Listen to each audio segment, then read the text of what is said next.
સત્યનારાયણની કથા.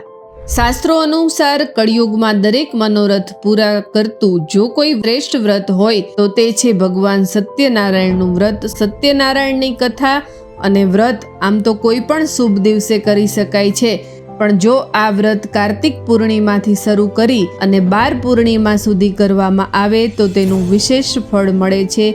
જે પણ સ્ત્રી કે પુરુષે આ સત્યનારાયણનું વ્રત કરવું હોય તે વ્યક્તિએ કાર્તિક પૂર્ણિમાના દિવસે સવારથી જ ઉપવાસ કરવો અને સાંજના સમયે ભગવાન સત્યનારાયણનું સ્થાપન કરી અને ભગવાન સત્યનારાયણના 5 અધ્યાય અને વિષ્ણુ સહસ્ત્ર નામનો જાપ કરવો. શક્ય હોય તો સહસ્ત્ર નામ સાથે તુલસી પત્ર પણ અર્પણ કરવું, એનાથી વિશેષ લાભ થાય છે.